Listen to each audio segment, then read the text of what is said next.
Late on the afternoon of Saturday, March 25th, 1911, the 500 employees of the Triangle Shirtwaist Company were racing to fill their quotas. Teenage girls, for the most part, eager to finish up, collect their pay, and plunge into the mild spring evening. Around 4:45 p.m., with just 15 minutes left in the workday, someone on the 8th floor must have dropped a match or burning cigarette into the heaps of discarded fabric that littered the shop floor. Triangle Shirtwaist Factory occupied the top floors of a 10-story building, and a fire broke out. Apparently someone had dropped a cigarette into a drawer that held what they called remnants of scraps of cloth, and the fire spread pretty quickly, and the doors were locked, allegedly to keep out union organizers. This had been a company that resisted unionization, was trying to. So with this rapidly spreading fire, there was really very little way to get out, and the result was a horrible carnage. Within seconds, the combustible litter of cloth and tissue paper had burst into flames, and before anyone could stop it, the fire began to spread with startling speed from one stack of fabric to another, as cries of panic went out and terrified workers scrambled for the exits. I heard somebody cry fire. I ran for the door on the Washington Place side. But the door was locked, and immediately there was a great jam of girls before it. Some girls were screaming. Some were beating the door with their fists. Some were trying to tear it open. Rosie Safran. It was horrifying. It was a large loft in which the doors had been locked from the outside, and so when the fire began, the women working at the machines tried to get out of the exits, could not move the doors, and there are accounts of bodies being crushed up against the doors and of women trying to escape. Most workers on the 10th floor managed to escape, helped to safety across an adjoining rooftop by students from New York University. Hundreds more made it down by elevator, 30 people at a time, jammed into cars meant to hold half that number. But by 4:55, the searing heat had forced the last of the elevators out of service. And with the fire now spreading from the 8th floor to the 9th, nearly 200 women remained trapped in the building with no means of escape.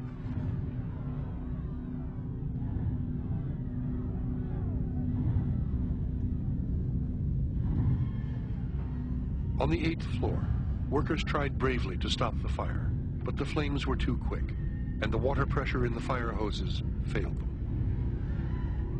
As the searing heat and smoke intensified, the factory floor became an incinerator. And as bodies piled up in front of the locked main exit, those who still could raced for a fire escape on the far western end of the building. Fewer than 20 women managed to get out before the rusted metal supports gave way, sending several workers plunging to their death and cutting off the last means of escape for all the others. With a wall of fire advancing on them, the terrified women moved to the open windows.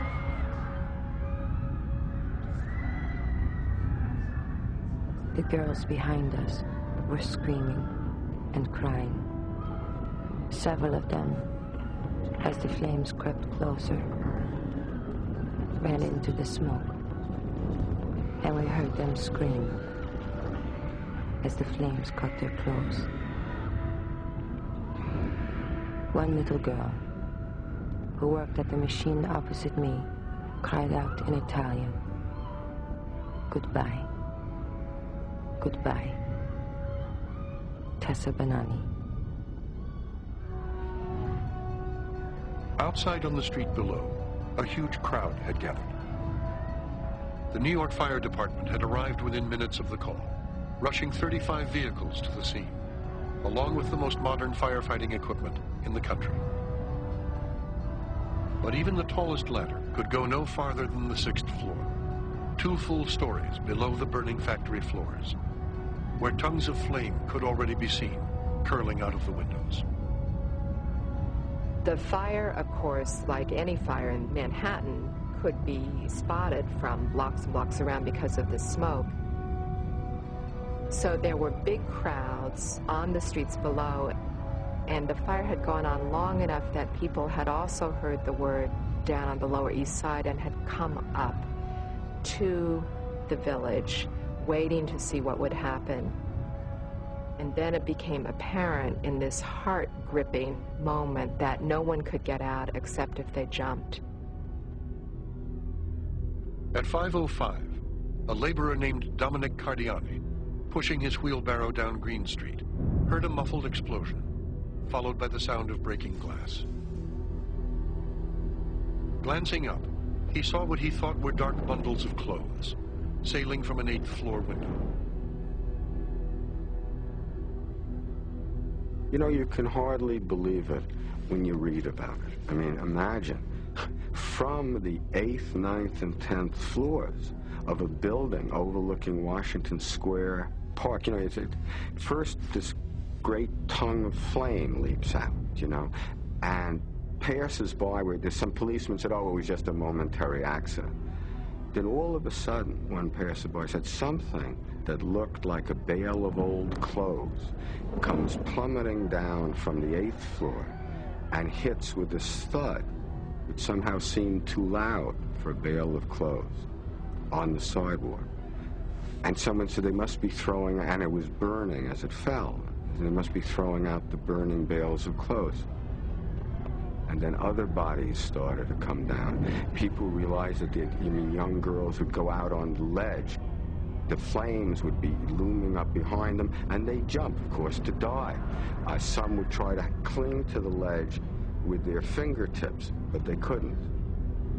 You have plummeting down to the street scores of burning dead bodies. There was also an iron fence below, so some of the young women, when they jumped, were impaled on the iron fence. And people who saw it said that they never forgot it, that it was a sight that burned itself on the retina of the watchers. William Shepard, a reporter for the United Press, called the story in as he watched from a payphone across the street.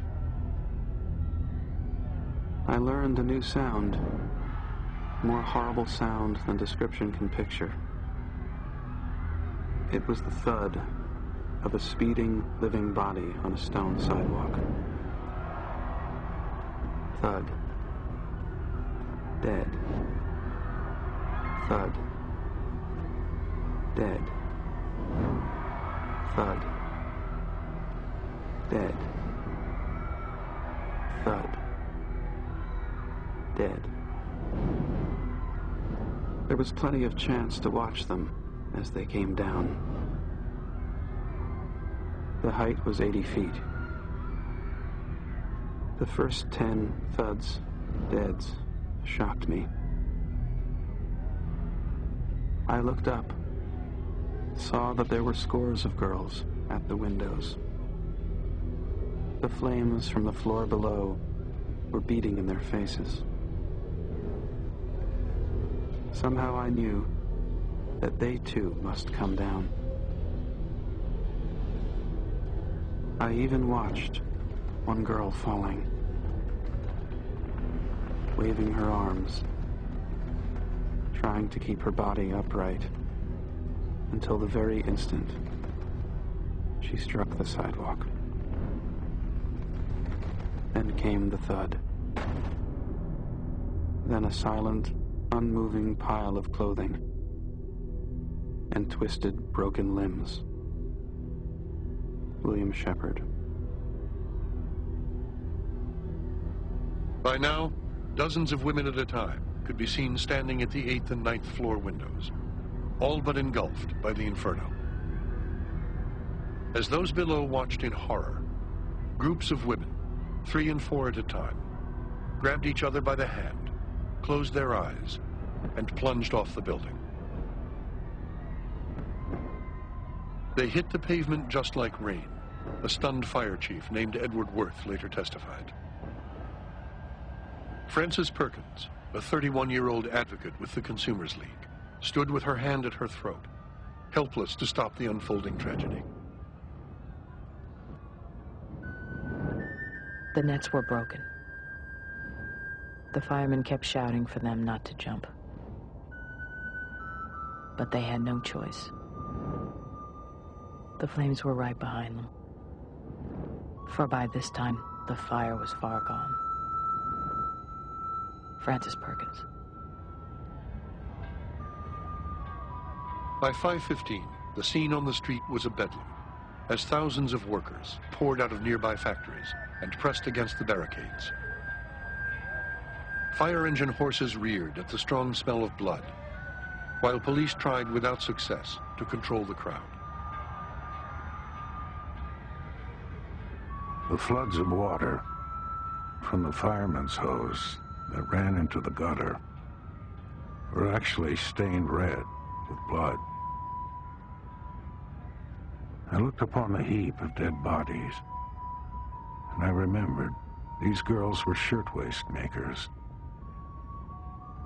I remembered their great strike of last year, in which these same girls had demanded more sanitary conditions and more safety precautions in these shops.